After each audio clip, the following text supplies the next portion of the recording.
How about going into a St. Vinny's, Jenny?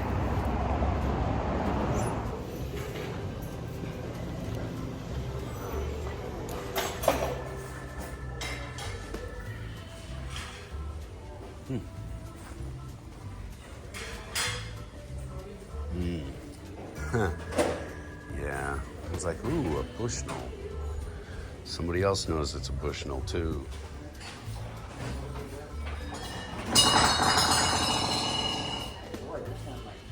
Oh, Buzz. What are you doing, Buzz? Come on, Buzz. Exercise bench. Comes with its own monkey.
How about a Goodwill, Jenny?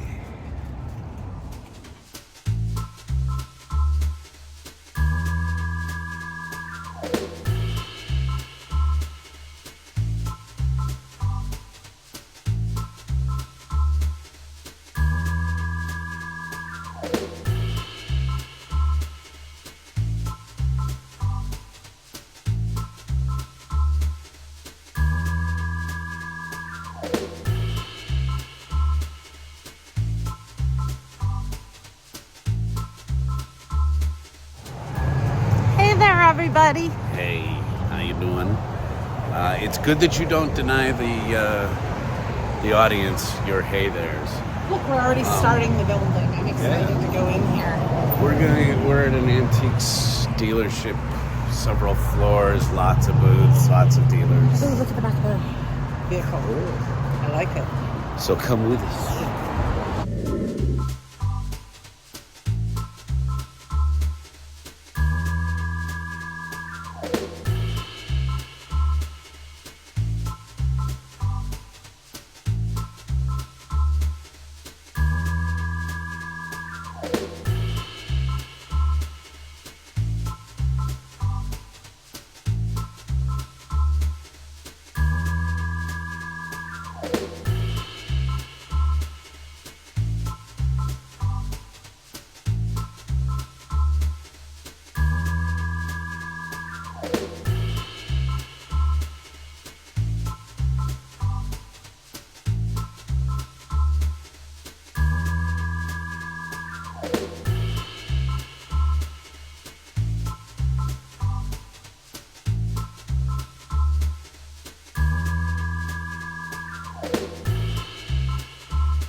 I just wanted to throw in a voiceover here These are the comic books in just one of the stalls.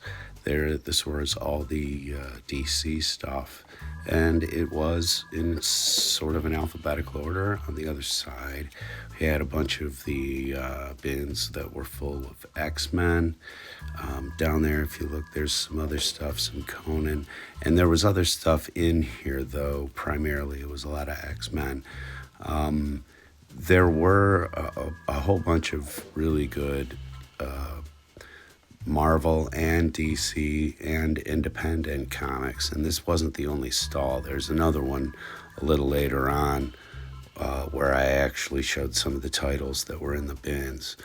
But I did end up picking up some of these, so I will show those in a video.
take two.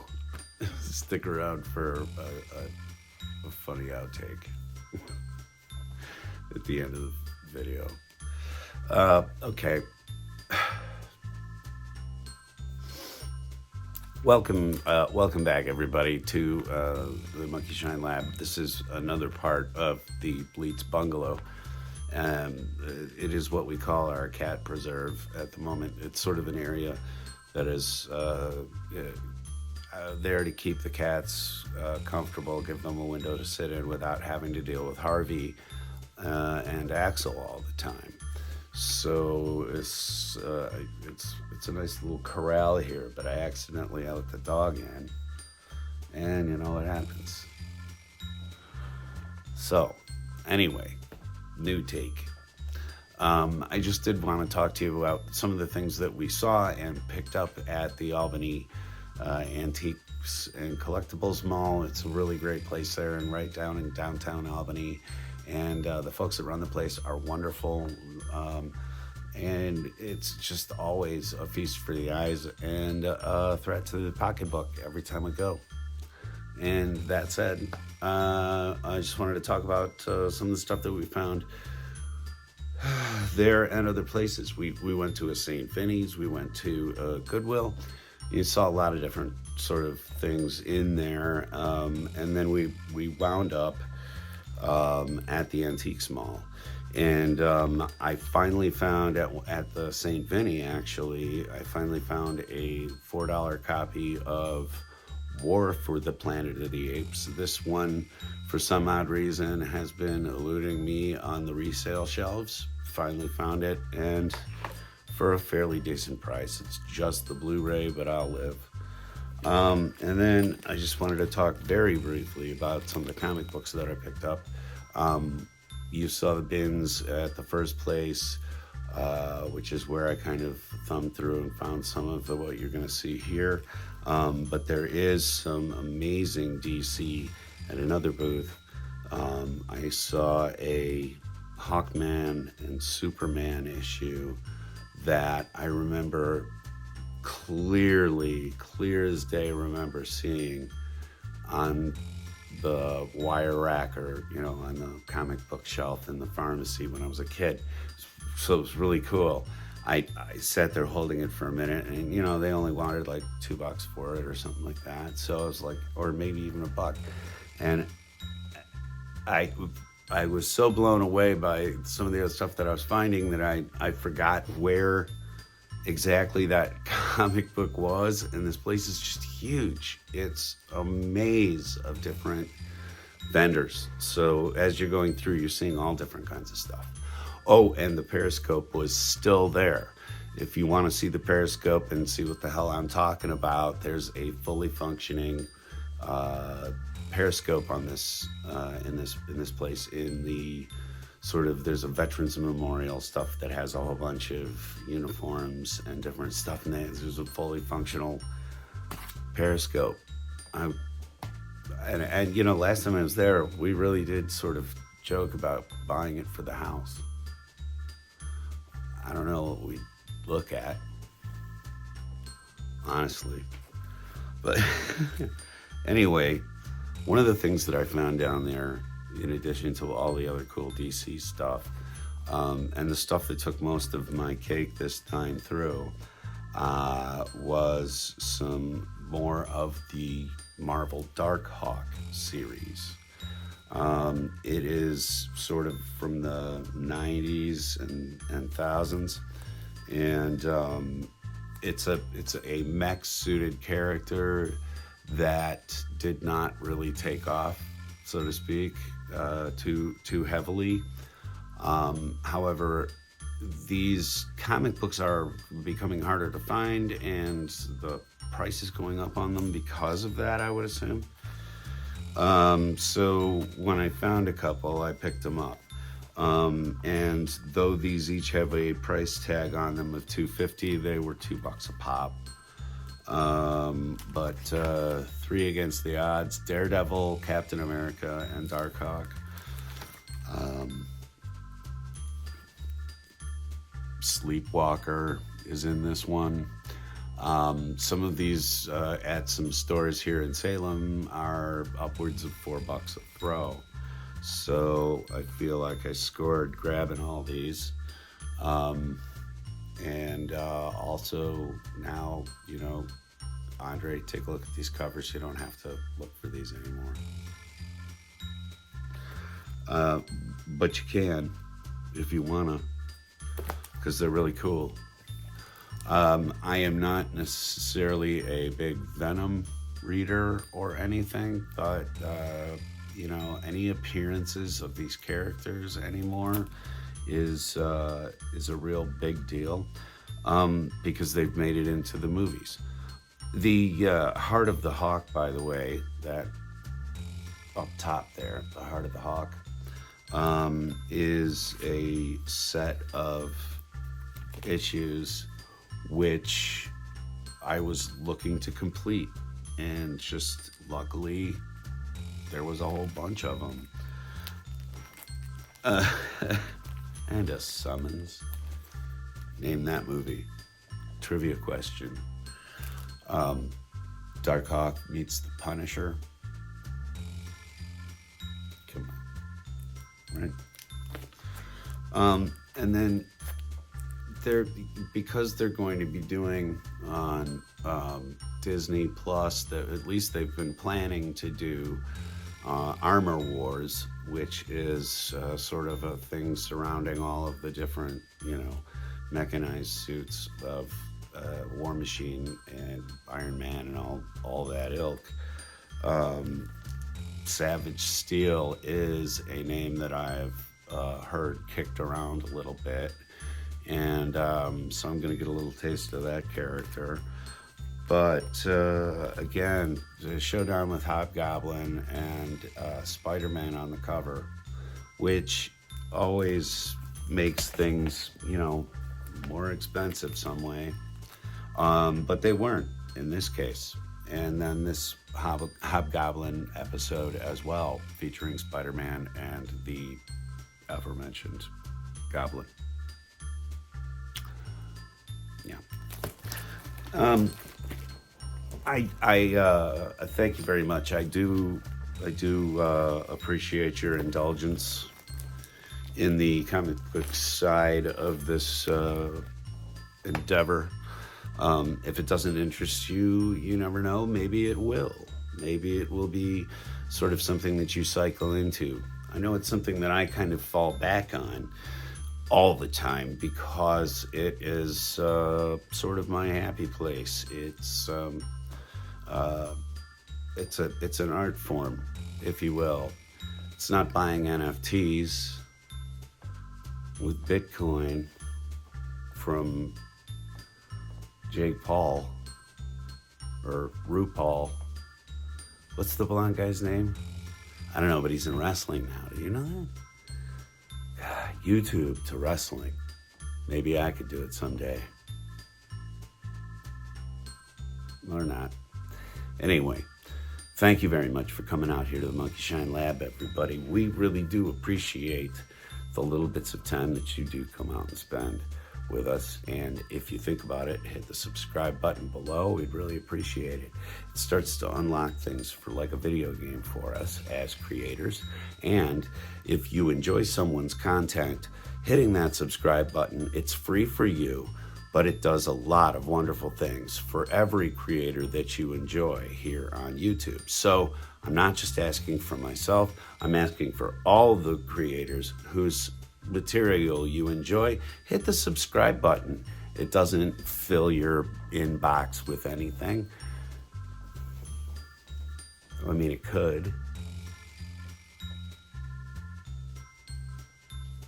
Someday. Amazon's getting drones. Speaking of which, I'll do a drone episode this coming week, but I'm going to take the rest of the weekend off, and you should too. Take care, everybody, and we will see you again right here at the Monkey Shine Lab. Bye.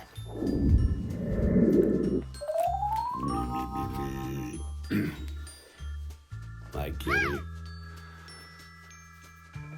Hey, welcome to yet another part of the of the Bleats Bungalow. I just wanted to do a really quick pickup video here at the end to kind of show you all what we did pick up at the Antiques Mall, and we went to a St. Vinny's, and we went to a Goodwill. You know, we kind of went all over the place, but Harvey, no, damn it.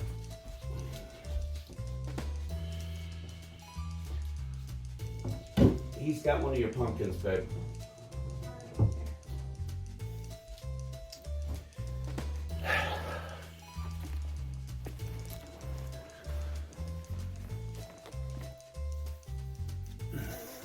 Sorry.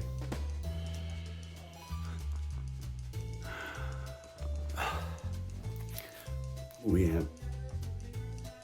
Yeah, I'm over in your office, right? Well, I know, I just closed it.